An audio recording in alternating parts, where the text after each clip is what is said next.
How are you, kids? We are now in week 5. Routine and non-routine problems involving multiplication without or with addition or subtraction of decimals and whole numbers including money. After going through this lesson, you are expected to solve routine and non-routine problems involving multiplication without or with addition or subtraction of decimals and whole numbers including money using appropriate problem-solving strategies and tools. Problem. Piolo and his friends ordered 2 chicken sandwiches, 3 cheeseburgers, and 1 ham and egg sandwich. How much did they pay? 25 pesos and 50 centavos per cheeseburger, 75 pesos and 25 centavos per chicken sandwich, and 55 pesos and 75 centavos for ham and egg sandwich. Cheeseburger times 3.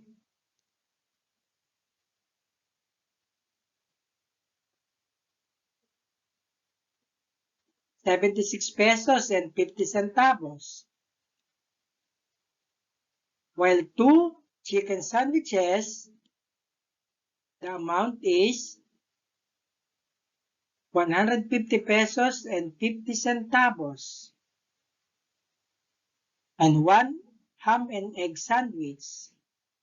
Let's add 76 pesos and 50 centavos plus 150 pesos and 50 centavos and 55 pesos and 75 centavos.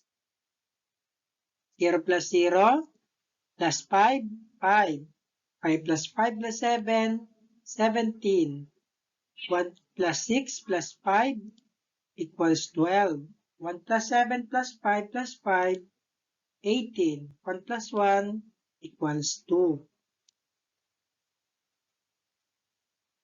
282 pesos and 75 centavos.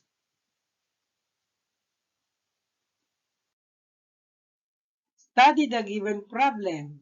Look for the solution and answer the question that follows. Mang Isko has 28 pesos and 56 centavos. If he has to divide it into his 6 children, how much will each one receive? What is asked? The amount of money each child will receive. Know the given facts?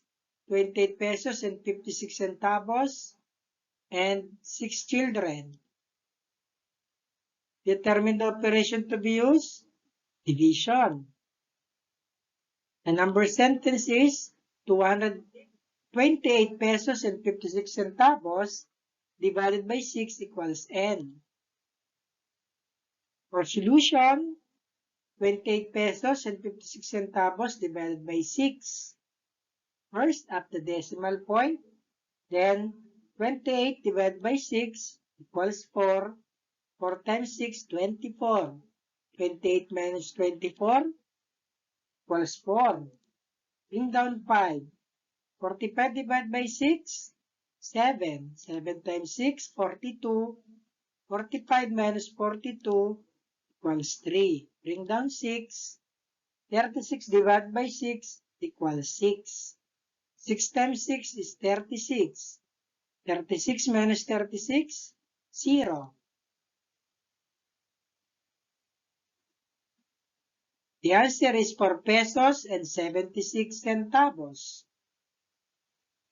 Review and recheck your answer. You may use calculator to divide 28 pesos and 56 centavos by 6 or multiply 4 pesos and 76 centavos by 6.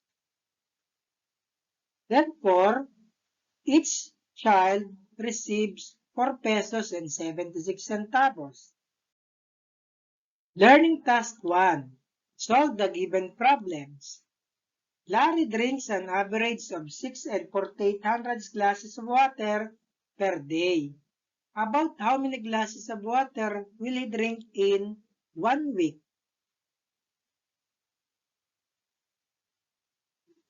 About how many is estimation.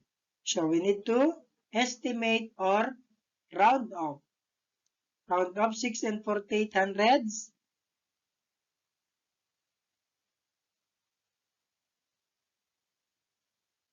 And that is 6 times 7 days equals 42.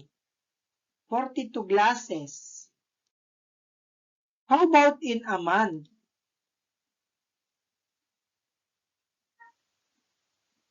Round off first to the nearest whole number, and that is 6 times 30.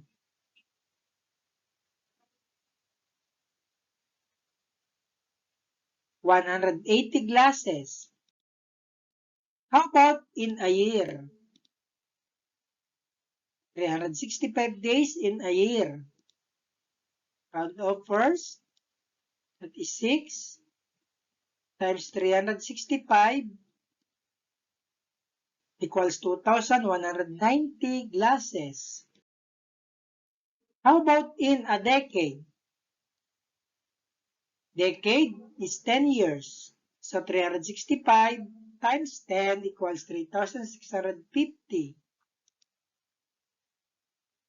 Round off first, it is 6 times 306 times 3,650 equals 21,900 glasses. Learning task 2. Complete the table.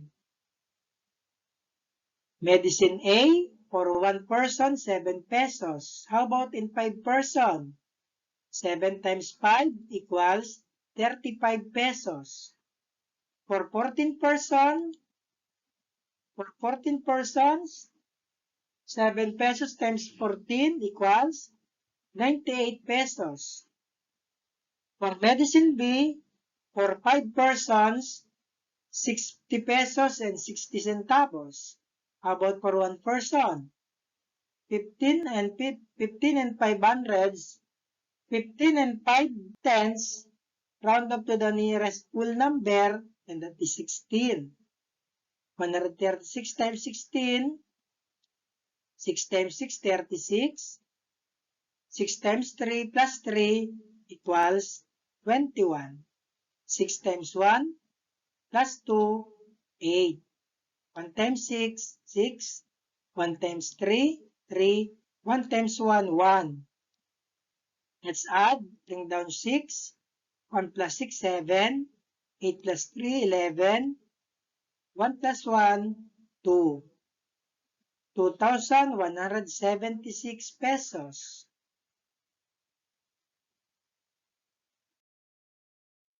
Number 2. Lorna earns 71 pesos and 75 centavos per hour for gardening. If she will work for 21 hours this month, then how much will she earn? Just multiply 71 pesos and 75 centavos times 21. 1 times 5, 5. 1 times 7, 7. 1 times 1, 1. 1 times 7, 7. 2 times 5, 10. 2 times 7 plus 1, 15. 2 times 1 plus 1, 3. 2 times 7, 14. Let's add. Bring down 5. 7 plus 0, 7. 1 plus 5, 6. 7 plus 3, 10. 1 plus 4, 5. Bring down 1. Decimal point, 2 decimal places. 0 decimal place, 2 decimal places. So the answer is 1,506 pesos and 75 centavos. Number 3.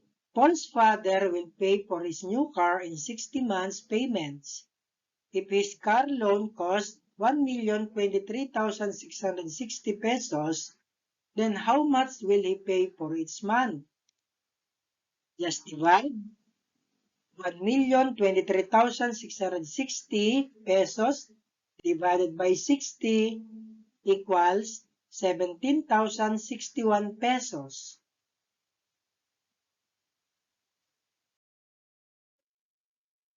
Number 4. The length of a ribbon is 1 and 2800 meters.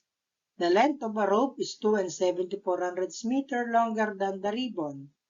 What is the length of the rope? Just add 1 and 2800 plus 2 and 7400. 4 and 200 meters. Number 5. A pail holds 5 and 2/10 liters of water. A bottle holds 3 and 9/10 liters less water than a pail. What is the volume of water in the bottle? 5 and 2/10 minus 3 and 9/10 equals 1 and 3/10. 1 and 3/10 liters.